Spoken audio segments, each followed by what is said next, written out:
논의고요. 거슬러 올라가면 이게 사실은 노무현 대통령이 부시 대통령 시절에 논의가 해서 네. 2007년 남북 정상회담 당시에서도 3자 또는 4자 종전선언을 해보자 이런 내용이 나왔던 그 내용이기 때문에 저는 글쎄요, 그 트럼프 대통령이 관심은 있는 것 같습니다.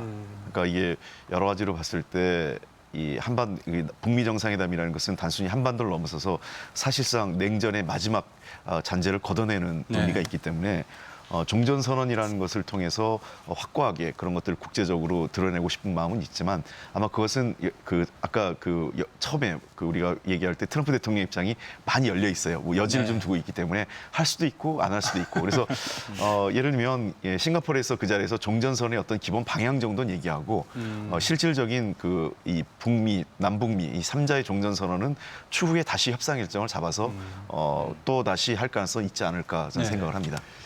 예, 뭐 종전선언은 이제 하나의 정치적인 선언이죠. 그래서 얼마든지 할 수 있고 또 해야 합니다. 늦출 이유가 없습니다. 이제 6월 12일 회담 때 할 수도 있고 아니면 제가 생각에는 이제 남북 미중이 사실상 이 종전선언의 이제 당사자이기 때문에 실제적인 당사자죠. 그래서 제 생각에는 7월 27일 금년 7월 27일 정전일에 남북 미중 정상이 판문점에서 만나서 같이 종전선언을 하면 상당히 의미가 있겠다 하는 생각을 하고 있습니다. 7월 27일. 그렇지만 이제 종전선언을 한다고 해서 평화가 오는 것이 아닙니다.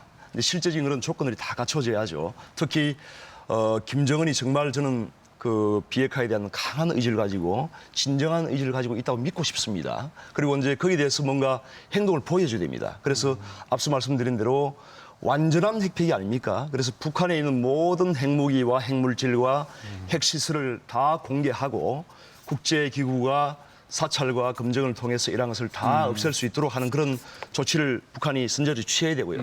거기에 대해서는 저는 만약에 북한의 어떤 그러한 선제적인 조치나 이런 것이 있다면은 대북 제재에 관한 부분도 저는 아주 탄력적으로 저는 할 필요가 있다고 생각합니다. 그래서 뭐 예를 들면 10개의 그런 대북 제재가 있다면은 그중에서 한 두세 개는 정말 북한이 그러한 조치를 한다면은 우리가 풀을 수도 있다. 예를 들면. 그래서 이러한 결국은 종전선언이 중요하지만은 종전선언 이후에 여러 가지 그런 평화를 위한 정말 실질적인 요건을 갖추기 위해서는 결국은 비핵화 이 문제가 해결되지 않고서는 앞으로 상당히 지난한 과정을 밟을 수밖에 없다. 종전선언 전에 어떤 전제 조건들을 말씀해 주셨는데요. 예, 그러니까 우리가 이제 종전선언에는 이제 두 가지 의미가 있습니다. 하나는 평화협정, 그러니까 법적 효력을 갖는 평화협정을 체결하기 이전에 잠정협정으로서의 이제 종전선언이 있고요. 이건 정책 선언입니다.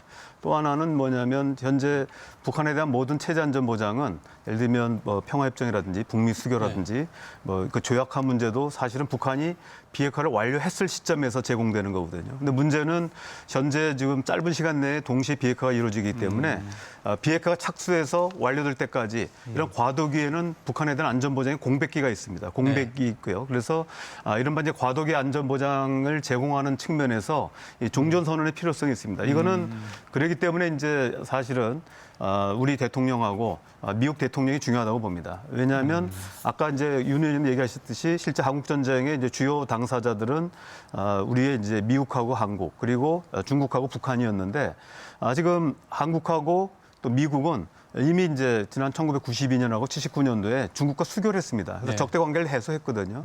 여전히 이제 북한이 안보적 우려를 갖고 있는 것은 이제 한미 동맹입니다. 한미 동맹인데 따라서 미국의 대통령과 우리 대통령 그리고 지금 북한의 이제 김정은 위원장이 만나서 북한의 완전한 비핵화를 전제로 그 과정에 착수한다면 그 완료될 때까지 거기에 대한 최대 안전 보장을 해주겠다고 하는 과도기 약속입니다. 다만 이거는 국제법의 효력이 없기 때문에 가급적이면은 정상이 하는 것이 효과가 있겠죠. 아무래도 외무장관이 해도 될 수 있지만 그리고 이제 아마 이런 종전선언이 하게 되면은 이런 어떤 기간 동안에는 법적으로는 여전히 정전협정이 유효한 겁니다.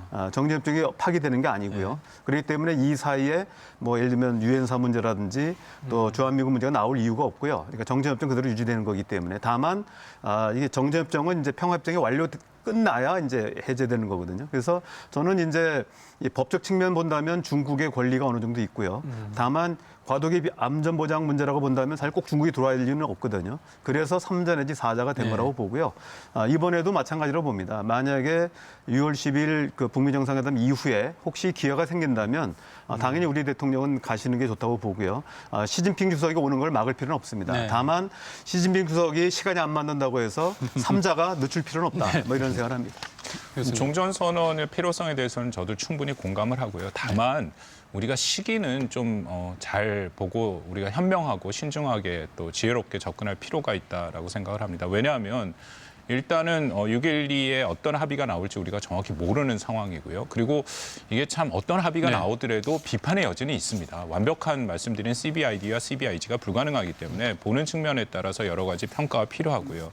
그러니까 그것을 고려를 해서 어느 정도 이것이 북한의 진정성과 비핵화의 어떤 조치로 이행이 될 것인가를 조금 바라보고 한숨을 좀 이렇게 텀을 가질 필요가 있다 생각하고요. 두 번째는 지금 중국 변수인데 우리가 지금 사실 남북미 종전선언을 할 때는 중국은 생각 안 하고 있지 않습니까? 네. 지금 그런 게 기본 입장으로 제가 알고 있는데 중국에는 최근에 나오는 거 보면 자기네 당연히 한반도에 책임 있는 당사자로서 종전 선언부터 참여해야 된다라고 얘기를 네. 하죠. 그러니까 그 부분에 대해서도 우리가 이것을 좀 이렇게 뭐랄까요, 빨리 추구하기보다는 중국과 충분한 협의를 하고 나름대로 중국의 입장을 어느 정도 들어보고 하는 것이 필요하다 생각합니다. 우리가 사드의 교훈이 있지 않습니까? 네. 그러니까 중국을 배제할 수는 없다라는 거죠. 특히 비핵화 과정에서 중국의 역할은 매우 중요하니까 그 부분을 좀 고민을 해야 될 것 같아서요. 그래서 어쨌든 우리 4.27 판문점 선언에 보면 올해 안에 지금 종전 선언을 하고 그다음에 이제 평화협정을 추구한다라고 돼 있으니까 조금 호흡을 갖고 네. 그 추구하는 것이 추진하는 것이 맞다고 생각합니다. 중국 변수 얘기가 좀 나왔는데 이 부분을 좀 한번. 네,